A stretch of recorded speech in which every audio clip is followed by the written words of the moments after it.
Some stories don't begin with gunshots or sirens. They begin quietly, under soft morning light, when people still believe the world will stay the same. This is one of those stories. Nigeria, in the early 1960s, felt full of promise. The air was warm, the roads were red with earth. Life followed routines that seemed permanent until history began to shift beneath ordinary feet. People woke up thinking about food, work, school, and family, not about war. They argued over small things, laughed over small victories, and planned for futures they believed were safe. But peace can be fragile. Sometimes it breaks quietly at first, through rumors, tension, and words people don't take seriously, until one day you realize the country you knew has changed. This series follows ordinary people pulled into extraordinary times. And in this first episode, we begin where big history often begins, with a small personal journey. One boy leaving home, not knowing what waits ahead. Before we go on, let me ask you something. Where are you watching from right now? And what time is it there? Wherever you are, I'm glad you're here. All right, let's continue. In a small Igbo village in eastern Nigeria, Ugwu woke to familiar sounds. Roosters crowing, voices calling, footsteps on red earth. Everything around him felt known, like the village itself was breathing in the morning air. Ugwu was young, still carrying the quiet curiosity of childhood, but old enough to understand responsibility.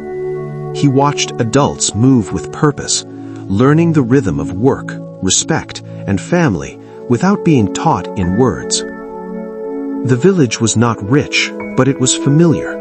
The ground was red, the sun was strong, the days followed patterns. In a place like this, the future feels far away, like something that belongs to other people. Then, news came. Ugwu would go to work for an educated man in Nsukka. People said it was a blessing, a door opening. But blessings can feel heavy when you are the one carrying them away from home. That morning, Ugwu prepared to leave. He held a small bag close to his side. Clothes folded tight, a few personal things, and the nervous feeling of stepping into a world he had never seen. His mother stood in the doorway, watching. Her face was calm, but her eyes carried messages she did not speak. Hope, worry, and the kind of love that lets a child go while wishing time could slow down. Ugwu started walking. Each step took him farther from the sounds he trusted. Behind him were familiar paths and familiar voices. Ahead was distance, silence, and the unknown promise of a different life. On the road, the world widened. Trees changed shape. Houses appeared and disappeared. The air smelled different. Ugwu kept looking forward, but part of him kept listening backward, like home might call him back. By the time he reached Nsukka, the day had shifted. The light was warmer. The town felt louder. Ugwu's steps slowed, not because he was tired, but because everything around him felt important. Nsukka carried the energy of learning. Students walked with books like they were carrying keys. Voices moved between English and local languages. Ugwu watched, feeling small, but also feeling something new. Possibility. He saw confidence he had never seen in the village. People speaking as if they belonged to the future. Ugwu didn't understand their world yet, but he understood the difference between being invisible and being seen. The buildings looked solid and serious. The roads felt busier. Even the silence here felt educated. Ugwu held his bag tighter, as if it was the only thing reminding him who he used to be. At the end of a quieter road, he found the house. It wasn't grand, but it carried a certain stillness, like a place where thinking happens. Tall grass brushed the edges of the yard. Ugu paused before knocking. He took a breath he didn't know he was holding.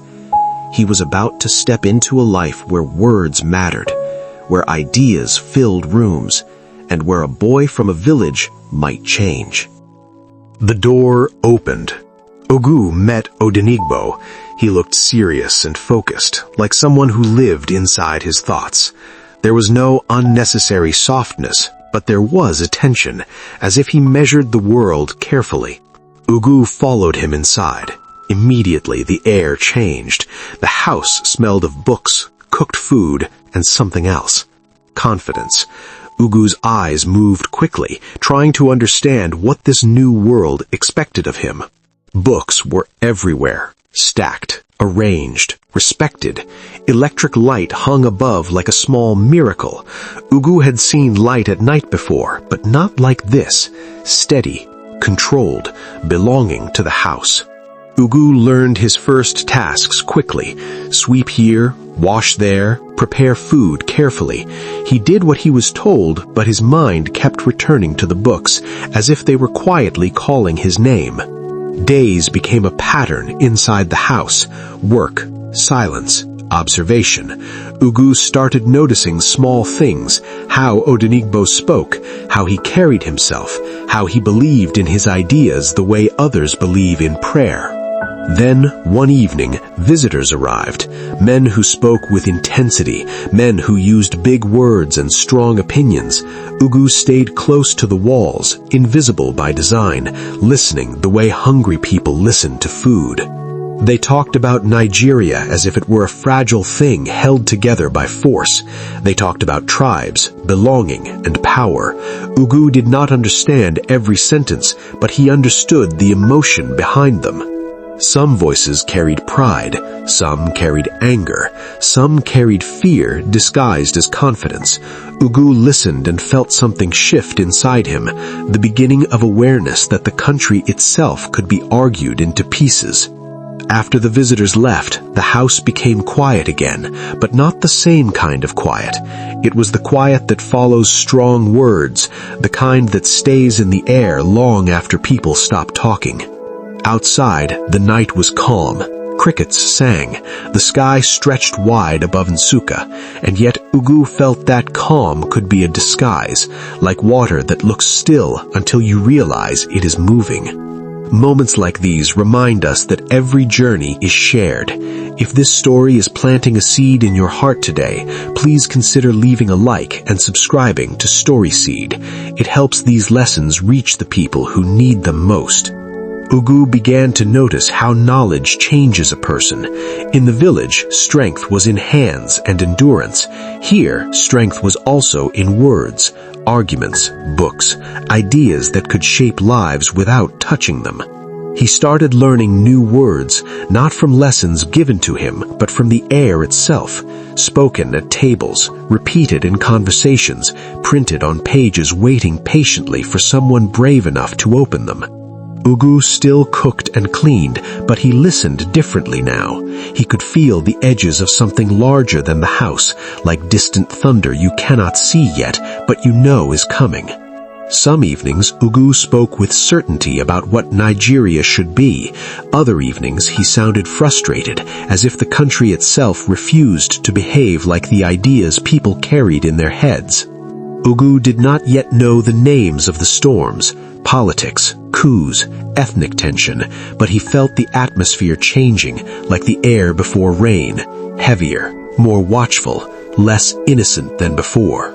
He began to understand that being educated did not only mean reading books, it meant carrying opinions, carrying anger, carrying hope, and sometimes carrying the burden of seeing problems others prefer not to see.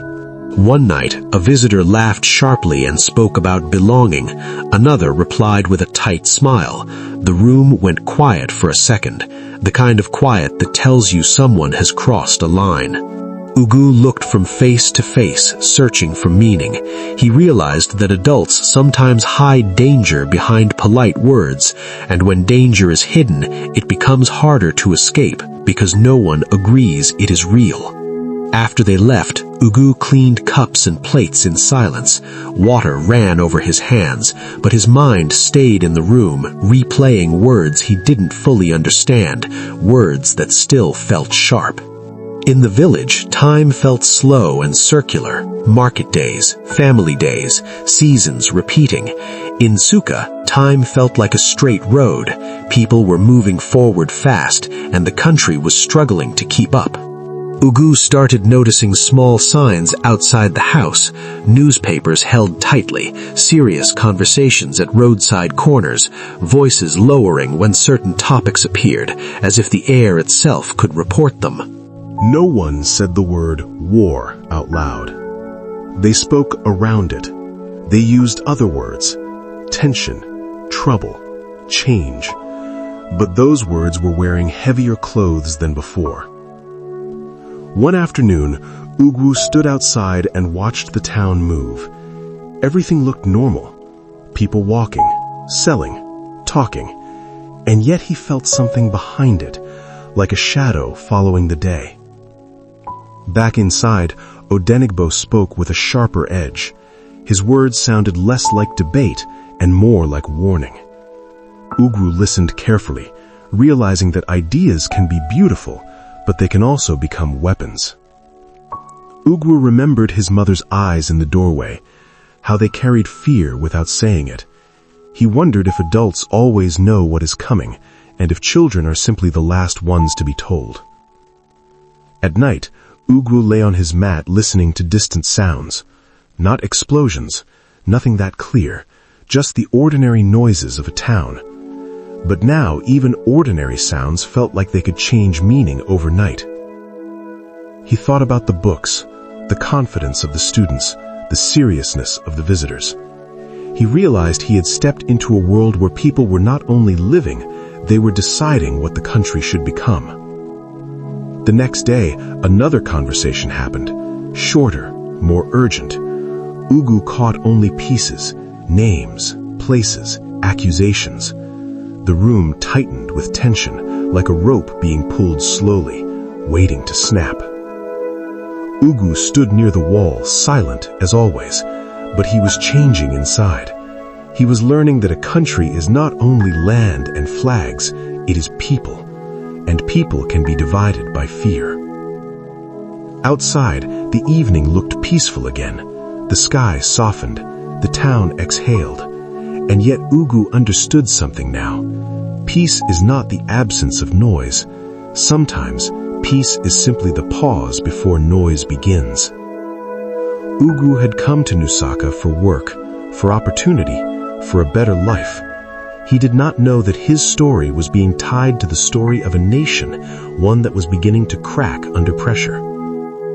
History often begins quietly, not with a single loud moment, but with many small shifts. Words turning colder, trust turning thinner, the feeling that something important is happening just beyond your understanding. The house of books and ideas stood calm on the outside, but inside it, conversations were sharpening. Ideas were no longer floating, they were landing, hard, and staying there.